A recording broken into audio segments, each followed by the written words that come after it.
What up, Robert Reese? Robert Reese with Hot Facts. That's my man right there. Hey, he always be hitting us up with the news and the latest. And he keeps everybody informed about the gig industry, like all of the different gig tubers, everything that's going on with everybody. He's really up to speed on a lot of things. So if you don't want to channel hop a whole lot, just look at his channel for about 10, 15 minutes, kind of look at a few of his videos, and all of a sudden, yep, you'll realize what everything was going on in the gig industry. He be on top of it, man.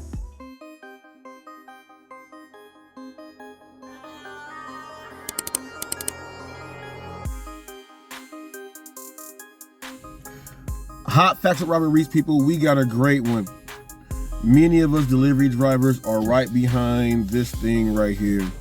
The one thing that keeps us all really together or in common, no matter what app it is, no matter what field it is in the gig world, we got to stay behind this steering wheel here. Now, obviously here in California, there's been many fights, many things going on, so that drivers can have benefits, hourly guarantees and pays. In California, we have Proposition 22. Up in Washington State, okay, they have something similar for a guaranteed hourly pay. They also get sick pay on top of that. That's something that we don't have here. You get sick pay. Over in New York, okay, they have an hourly guarantee. Food delivery workers in New York City might be about to start making money. Mayor Eric Adams announced over the weekend that starting July 12th, the minimum wage for food delivery workers, such as those at Grubhub, Uber Eats, and DoorDash, will increase from just over $7 to nearly $18 per hour. Other parts around the country, they have it as well. I think they tried it out in Massachusetts and some other areas there. In Wisconsin, okay, Amazon Flex has now, they have to make all of their Amazon Flex workers employees. They get the benefits, they can get unemployment and everything.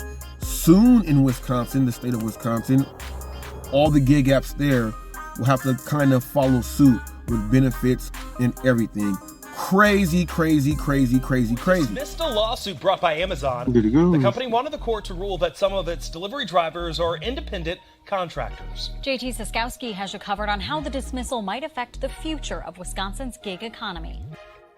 In this dismissal, the Wisconsin Supreme Court says it should never have taken Amazon's case. The lawsuit sought to label some delivery drivers for the company as gig workers, and therefore not eligible for unemployment insurance. But the dismissal means an appeals court ruling against Amazon will stand. In a statement, an Amazon spokesperson says, quote, "We're disappointed that the Wisconsin Supreme Court declined to weigh in and provide much-needed guidance on these matters and are determining our next steps." The lawsuit was brought against the State Department of Workforce Development and another state agency. In a statement, DWD says its classification of the workers as Amazon employees remains in effect, meaning the company may have to pay over $200,000 in back taxes. But this ruling coming out of the Wisconsin State Supreme Court, which has its chambers here inside the Capitol building in Madison, has greater implications. Certainly, as to unemployment in Wisconsin, I think that this will affect all gig employers in Wisconsin. Brenda Lewison is a staff attorney with Legal Action of Wisconsin, an organization that helps people with unemployment claims, including gig workers. Unemployment is inaccessible because they're ostensibly not employees. She authored a brief in the case and says the ruling might help bolster other lawsuits brought against companies that try to classify employees as gig workers. Even so-called gig workers deserve the protections that we have put in place for employees in this country. But check this out, it gets better. I've been telling people about how the changes are gonna come. What's gonna happen to everyone, okay? Guaranteed pay. DoorDash puts it in now, okay? Earn by time. For those of you who don't know, Earn by Time is a way for you to pick up orders and get your acceptance rate high, okay? But it's keeping you busy. Some people say these orders don't have tips on them and they want to go ahead and get them out. But that's not really what it is. It's this right here. The orders that they have there are not the same pay as some of the other orders because of distance and time. So they're not gonna be the same. Typically, when you get an order like that, they pair you with another one okay, so that you can make it happen. But on Earn by Time, you're just gonna get a lot of those orders that are kind of being left behind. But with the Earn by Time, you are actually able to get a guarantee. So let's say there is a zone around your area and your zone will say $16.50, okay, for the hour there. That means that when you pick this order up, there is a guarantee that in that hour you're gonna make that, okay? Now, if you do not come close to that, that's what you're gonna get. That's what it means. But if you're getting orders and getting tips, you're still gonna get what they're supposed to give you in the hour. And if you do the math, you'll see how it goes. And typically someone doing Earn by Time is making like $30 to $33 an hour in the states where they have it and they are willing to go ahead to do it. Okay, in California, we have Prop 22. Okay, Earn by Time is put in with us, especially for the waiting. You go to a place, it's not open, customer changes address, all this other stuff that can happen. We are on a permanent state Earn by Time, but it's earn per offer, but we get the Earn by Time no matter what. It comes in Prop 22 every 2 weeks or every week, depending on what app you are on. This is a great thing because, well, I've spoken with drivers over in the UK. Okay. So yeah, just a quick shout out to my guy on YouTube. His name is HotFacts with Robert. HotFacts, what's his name? HotFacts with Robert Reese. So yeah, shout out to my guy there. He's doing some great work. OG Hustler, that's one of my guys there. I speak to these guys over there. There's other people over across the pond that I go ahead and speak with, and they thought that it was kind of unique that we had this here. They're over there fighting for similar things, okay? And it went from there to in Vietnam, they wanted to try to put something in. So, HotFacts people, in the United States, delivery drivers complain about money way too much. Tips and everything else like that. Now, if you were delivering in another country, it's way different. I want you to think about this. If all you made was $50 in one day, would you be successful?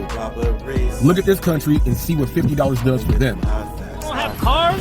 Like, there's not a lot of cars out here? They need money to have cars. Like, usually cars like, taxi drivers, Uber drivers and shit, Grab drivers and shit like that. You know what I mean? So I guess like the bikes is like way more affordable. How much you think a bike is? Like, it can range from like $50 to like $2,000. How much is $50 in American money to like over here Vietnamese money? $50 is like $1 million, man. $1 million. $50 is $1 million? VND, Vietnam don't, man. You understand about $1 million. So how long can $1 million last you out here? Last you like a whole week. It's being thought of because of what's going on here in California and what did happen. But over in Australia, we got to go to the other red, white, and blue. Check out what they just did, people. They just did the unthinkable. The whole nation, the whole country is going to be Earn by Time to make sure that drivers are going to get a guaranteed minimum. And they're going to be able to get some benefits and all of this other stuff. It went through with the parliament. The whole country went ahead to decide on this to make sure that it can go in. Did they just save the gig economy for the world, or did they hurt the gig economy for the world? That's something we have to talk about. But watch this. Now, we're not talking about a state, a county, a city, the country. Why couldn't America do it first? Let's go ahead and check this out. Utsad Batari spends 10 hours behind the wheel as a delivery driver. He's a gig worker, working long hours and often for not much pay. There has been instances where I've worked 100 hours and barely made $1,000. The amount of work he gets fluctuates, and how much he earns depends on which app he is working for. We do not know how many hours we're going to work next week and how much we're going to make. We've got workers in the gig economy that are literally rushing to their deaths. Now, new laws are aiming to bring minimum standards to the gig economy. Gig workers in Australia will now know that Australia is truly a country where you don't have to rely on tips to make ends meet. The new laws apply to gig workers, like drivers with Uber and Menulog. For the first time, the Fair Work Commission will be able to set minimum standards, like a base rate of pay. That might mean delivery drivers get the same pay per minute, no matter which app they work for. The Australian industrial relations system has modernised for a modern type of work. Some of the major gig economy players backed the new laws, but acknowledge they'll lead to higher prices. The exact price rises that come from the changes that will be announced today will ultimately be determined by the numbers that are set by the Fair Work Commission. The laws passed the Senate this afternoon, wrapped in a bill with changes for casuals, truckies, and a new right to disconnect, and backed by enough of the crossbench, but strongly opposed by the coalition. If you thought as a business in Australia you were drowning under a deluge of red tape, the bad news is it is about to get worse. Getting this tranche of legislation through the Senate is certainly a political win for the government. It's second in only a few days after the coalition folded and backed the Prime Minister's revised income tax cuts. Industrial relations can make for difficult politics, but Labor appears to have figured out how to negotiate with an often fractious Senate crossbench. There are new battles looming, however, in housing, education, and a budget only a few months away. Tom Lowry, ABC. All right, people, so while going through this car wash, we'll go ahead and just take care of that. As you see what's going on, you have people that think it's going to be good, but then you got people who say it's going to get terribly, terribly worse. We got that same thing going here, but at least for right now, what they're doing in Australia, they're going to try to make it so that everyone is going to get paid, and they'll have to figure out how it's going to work while it's happening, adjustments and everything. But did you guys see that the menu log is Grubhub? People, these apps are worldwide. The same things are happening all over. Uber Eats, DoorDash, Just Eats, Deliveroo, Grubhub, menu log. You heard what they got over there in Vietnam. You got all this stuff going on. It's a worldwide thing. While this is becoming a worldwide thing, people, you got to look at how they want to put everyone on a worldwide currency and everything. All these things go into place right now. But is this good or is it bad? I say, hey, get your money while it's here. Get your money while it's here and go get it, because I'll tell you this. When they do make changes and you're not going to be getting paid the same, you're going to be like, man, I wish I would have went out and made that money when it was in. You don't want to be someone like that. Just go and get yours. People, leave a comment. Leave a comment. The world is changing. Did Australia help by doing the whole country? Or did they hurt? And now what's going to happen? Is the U.S. going to say, man, we're going to have to do it because, we're on the hot seat now. See you guys later. If you would like to know more about what really goes on in the gig economy, do exactly what the next clip says.